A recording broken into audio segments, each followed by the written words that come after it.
Hey guys, welcome back. 23rd of February 2017. Couple of articles just going to go through here. The first is about John Podesta claims FBI helped Trump beat Clinton.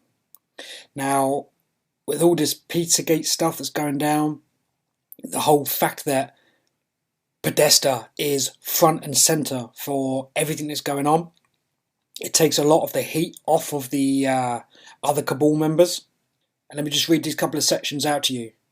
John Podesta has accused, quote, forces within the FBI, end quote, of helping Donald Trump win the US election. In his first interview since the election in November, Clinton's campaign chief said that forces within the FBI wanted Clinton to lose. RT reports Podesta told journalist Hilleman that FBI Director James Comey's to publicly disclose that the Bureau was looking into more of Clinton's emails just 11 days before Election Day was inexplicable.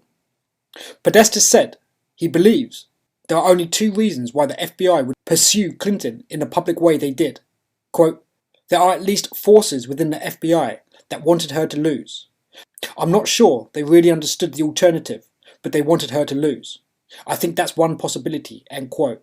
And he's obviously referring to the white hats that are inside of the government. Quote, I think the other is it's just become a cover-your-arse organisation, and there was pressure coming from underneath him. Podesta went on to reiterate previous claims that Trump has close ties with Russia and that President Vladimir Putin directly interfered with the US election, and obviously we all know that's complete crap. Podesta called for a serious investigation of whether collusion existed between the Trump campaign, the Russians, and Assange.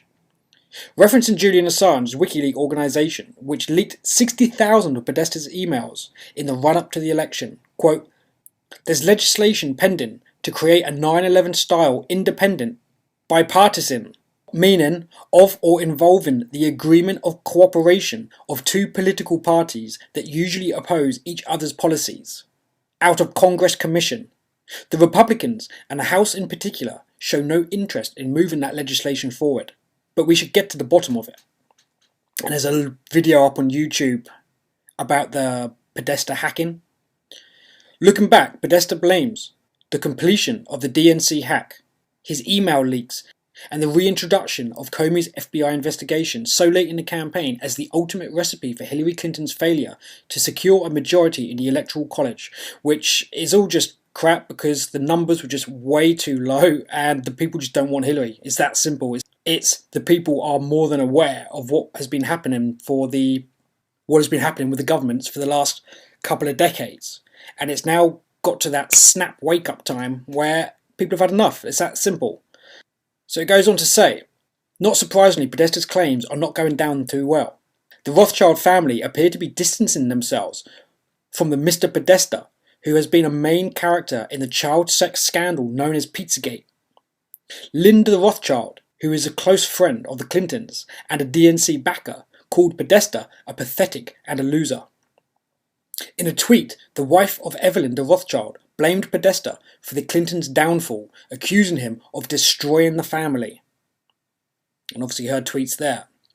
In another tweet, actor James Woods suggested that Podesta should be locked up in jail for his involvement in the DC pedo ring. Put more walnut sauce on your pizza and shut up, Skippy. You're lucky you're not in jail yet. I stress, yet. And heading over here to the tweet from Lady Rothschild. Lady Rothschild has blasted John Podesta as a loser who ran an arrogant and out-of-touch campaign in extraordinary public comments that may signal John Pizzagate Podesta is seen as a liability and is about to be pushed under the bus by the elite. The WikiLeaks classified email dumps exposed Hillary Clinton for what she really is, a member of the infamous Rothschild family's inner sanctum. Hillary jumps when they say jump, and when they give her the silent treatment, she asks them what kind of, quote, penance she owes them, end quote, being the puppet that she is.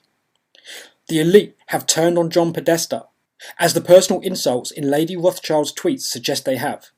Then the former campaign manager is in for a rough ride, as internet researchers continue finding skeletons in Podesta's closet.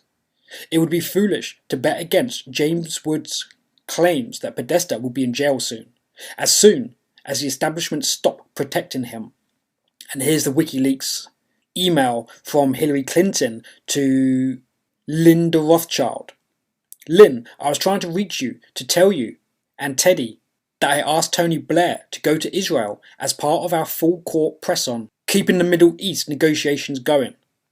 He told me that he had a commitment in Aspen with you two and the conference. But after we talked, he decided to go and asked me to tell you. He is very sorry, obviously, but I am grateful that he accepted my request. I hope you will understand and give him a rain check. And then there's an unclassified US document reference number with a date, 2015. If you were interested, he might be able to satellite in if you have the technology available. He should land around Sam Aspen time. Let me know what penance I owe you, and please explain to Teddy. And it goes on, but it's obviously cut off on that section. Months before Clinton officially announced her bid for presidency, the Rothschild family was hard at work, helping craft her future economic policy and holding a $100,000 per head fundraising party to help fill the coffers of the Clinton and Rothschild campaign. And that's obviously when things all started unraveling, guys, because what is now occurring is what you see on this image. It's every man and woman fighting for their own existence, because what happens at an end of a civilizational collapse, when all the secrets come out of the closet and all the corruption and everything just gets brought to the surface, in order to protect the higher up the chain, in this case the Rothschild family dynasties, to distance themselves from the tainted liability of Podesta, they sacrifice them. Literally is probably what's going to happen. Because what happens when you're Podesta and you're put under so much spotlight pressure and you have all that weight on your shoulders, there comes a time when you're going to snap and you're going to start singing, because the masses of people are literally going to be stringing him up by the neck if they only knew and can get hold of him, which is obviously what's coming out. And then that systemic chain branches out through the entire circle of this operation, of this satanic cult ring that are the heads of states, that are the shadow governments, and on it goes. So in order to insulate yourself from those that are in the spotlight, they have to go down and be held responsible and accountable for all the misdoings that actually the hidden hand of the state controls, or seemingly controls. But like anything, like the end of Rome, this is just Rome all over again. Rome 2.0. Rome never died. Rome just moved base and evolved into what it is today. People don't know that. See the bloodlines. They go from Rome to England, and then they've branched out in many across the world currently. But the days are ticking. And it comes down to all this freedom of information and researchers and alternative freedom reporters that are coming out and just relentlessly bashing away at exposing this in every single form. Everything about the money markets, everything about the satanic rings, and just trying to wake up as many people, because this has to be cleansed in order to move forward. And there's actually quite a lot of information about this Illuminati group. And now's probably not the time to go into it, so I'll probably have to do another video later on, quite a while later on, about the deep heritage of how this all happened and exactly why the controllers are losing power, because they don't have the mental capacity and intelligence to now handle the situation. So it's going to be literally, this snake is eating the tail. The dogs are eating the dogs. It's dog eat dog. And that's why it's going to be extremely messy, chaotic, and there's going to be as much propaganda and confusion spilled out from every orifice inside of this planet to confuse, to try to work through. And that's the hardest thing for people in the freedom movement to do, to filter through it all, to try and help as many people by what they see as being true. And it's sometimes people just get misled a little bit on certain things, but you've got to learn to appreciate the work that's being carried out. So while Lady Rothschild and John Podesta at each other's throats. A week prior to that was this article here. Rothchild behind the creation of the Zionist terrorist state. February the 11th. Rothchild reveals critical role his ancestors played in the Balfour Declaration and creation of Israel. The Times of Israel reports that Lord Jacob Rothschild recently revealed new details about the critical role his ancestors played in obtaining the Balfour Declaration, which, quote, helped pave the way for the creation of Israel, end quote. The 80-year-old Rothschild is the current head of the banking family and a strong supporter of Israel. The Balfour Declaration, text below, was an original official 1917 letter from the British Foreign Minister, Lord Balfour, addressed to Lord Rothschild, a Zionist leader in Britain at the time and the current Lord Rothschild's uncle.